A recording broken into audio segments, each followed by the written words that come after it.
Right, but I mean, that's 100% proof right there that, I mean, I'm sorry, go ahead. Alex, you and I know that if you're coming out with some revelation that the government doesn't want, say something about 9/11 truth, you don't get the New York Times, the Guardian, and Der Spiegel cooperating with you. Der Spiegel, in particular, had a whole cover story on conspiracy fanatics who turn the world upside down. 9/11 truth are lunatics, anti-Semites, and all the rest of this crazy stuff. Couple of other things about it. Assange claims to be a PhD. According to Madsen, this is from a diploma mill. There was at the beginning of his career, he purported to come from Kenya. He apparently does not come from Kenya. He comes from Australia. There is this strange book that he contributed to, Underground Tales of Hacking and Madmen, in which Assange appears as the character Mendax, which is simply the Latin word for a liar. So it's a very, very uncertain individual, a very, very uncertain group. They seem to work with... so he picks the name Darth Liar. I mean, this is... boy, that tells you something. Something like that. And it's a pattern, of course, right? Remember, ultra-left financiers of the Soros type love to sponsor ultra-left, the sort of subversive groups. You go to France, you'll see the main left-wing newspaper, Libération. The main Parisian left-wing paper is it's owned by Baron Rothschild, and there have been all sorts of scandals about that. Well, look, I have George Soros every day with Media Matters that he's the main contributor to and others attacking me. And basically saying I'm Satan. So this guy, I mean, we know that he's active everywhere. Right, and then let's then look at, as you say quite properly, right? You've got to put in good information in order to get some credibility. A couple of stories about this. I was in Iceland last September, October, and I had a chance to give a lecture series in Reykjavik 5 nights in a row. I was on the main television the news program on the Sunday, right, the Blab Show. And what I was recommending and really calling on them to do is declare a debt moratorium. Freeze your debt, stop paying your debt, cancel your debt. Don't negotiate under the gun of the British and the Dutch and the IMF and the European Commission, but start by having a debt moratorium in the way that Mexico and Argentina and Brazil and about 35 other countries, down to Costa Rica, very small countries with no military, just like Iceland, have done it. And about a couple of months after I had departed, into town blows Julian Assange, who goes, strangely enough, to some of the very same people and apparently tells them, forget about this debt moratorium stuff. What we need to do here is to have this internet-free zone. In other words, a world haven for hackers, for pornographers, for other people on the internet.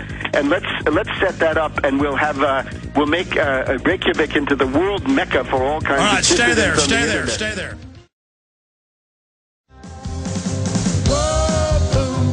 Oh, that's Patriot Jimmy Vaughn bringing us in. Gotta get him in studio sometime to play the guitar for us. Okay, let's go back to Webster Tarpley with us for another 35 minutes. I got a bunch of other issues I want to get into him with. Let's, in this 5-minute segment, finish up with the WikiLeaks. Webster, I'm going to sit back, finish up your points. On Iceland, and the net effect of the arrival of Assange in Reykjavik, Iceland, was to convince a whole bunch of people who had started this debt moratorium agitation, which it seems to me is the only answer for the survival of the country, and go with this gimmick, really, which was to say, let's essentially act along the Soros program. Let's set up a haven for internet hackers, for various websites from around the world. We'll guarantee no censorship or anything like this. So therefore, you see how the guy operates. Here's another one. The Norm Coleman question, right? Norm Coleman was, of course, this senator from Minnesota, in many ways a nasty fellow. I certainly didn't like him, but there was a fight between Norm Coleman and Soros over who was going to become the president of the World Bank. And Soros had his own candidate, a guy called Ford Malloch Brown, Baron Brown, and Coleman was opposing him. So this seems to have contributed to the huge amount of money that was put into that Al Franken campaign. But in the middle of that, there was also an intervention by WikiLeaks against Norm Coleman, right? They published his whole contributors list with the many details of the individual lives of these people. So that's extremely suspicious. About the World Bank. So that's the idea. You gain credibility with a lot of good information, and then you can put in the fake information that targets the people that you want to target for completely different reasons. But, of course, the big thing is Pakistan, right? If you look at the London Guardian, right, which is the left wing of the British intelligence agencies, you see that their coverage focuses on two things. That the 90,000-odd documents, very low-level, secret-level, essentially routine inter-office correspondence in the government labeled secret.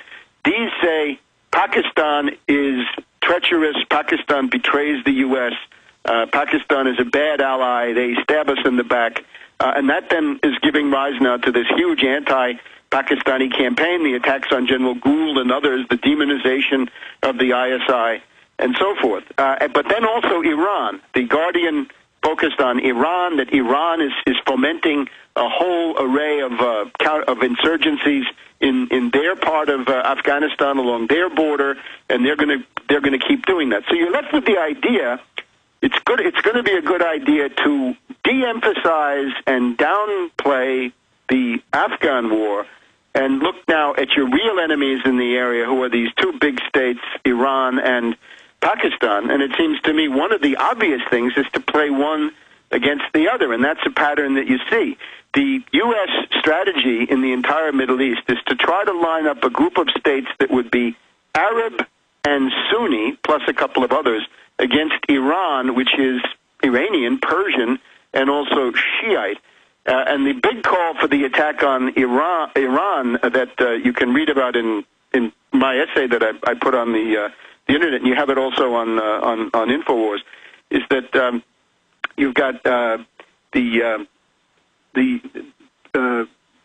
Gulf states, Saudi Arabia, United Arab Emirates are they've been jazzed up by the U.S., obviously, to demand the attack on Iran because this threatens them. So they're raising this hue and cry. The example, of course, is the ambassador from the United Arab Emirates in Aspen, Colorado, about 2 or 3 weeks ago, who went into a public tirade. We demand an attack on Iran immediately. What is this? We're willing to take the cost. You Americans get busy. This was at the Aspen Ideas Festival. So all of this going on, and the WikiLeaks feeds right into this agitation just at the proper moment. It's all very suspicious. Stay there, Webster. And now, live from Austin, Texas, Alex Jones. Webster Griffin Tarpley is our guest. We're going to open the phones up when he leaves us in 30 minutes. The toll-free number to join us, 800-259-9231. I want to get into the open discussion now and the open green lighting of an attack on Iran. Does Webster Tarpley agree with Ahmadinejad that the attacks in the next 3 months? That's coming up. Also, I want to ask Tarpley about top Clinton official and advisor to Obama, Robert Shapiro, saying, hey, we need a staged terror attack. I'm going to read that quote coming up. We're going to talk about the economy. We're going to get into other dirty tricks he sees the Obamanoids pulling as there's a major political realignment taking place. But Webster Griffin Tarpley is our guest. I was actually going to ask Tarpley about this, and I was talking to him during the break. He brought it up himself. The similarities between WikiLeaks and Daniel Ellsberg, and I know Fletcher Prouty said he wrote many of those documents that when he was the head of Black Ops at the Pentagon, that the Rand Corporation then later put out through Daniel Ellsberg. And Fletcher Prouty said that they'd been altered and were fake, and that it was a disinfo honeypot. And then Tarpley was just now agreeing with that during the break and saying there's similarities with this and WikiLeaks. Webster, let's finish up with WikiLeaks and get into Iran. Go ahead. The big thing we hear from Assange is he says that he is the modern equivalent of Daniel Ellsberg and the Pentagon Papers of June 1971. This was an internal history of the Vietnam War, prepared really during the Johnson years, but then leaked in a spectacular way with the help of the same New York Times and the Washington Post and the Boston Globe in June and July of 1971, which drove Nixon crazy. This was done by Daniel Ellsberg, who for many leftists in particular, still a hero. I've never been able to understand this. Daniel Ellsberg was a nuclear weapons planner from the Rand Corporation. He had been part of planning the Vietnam War.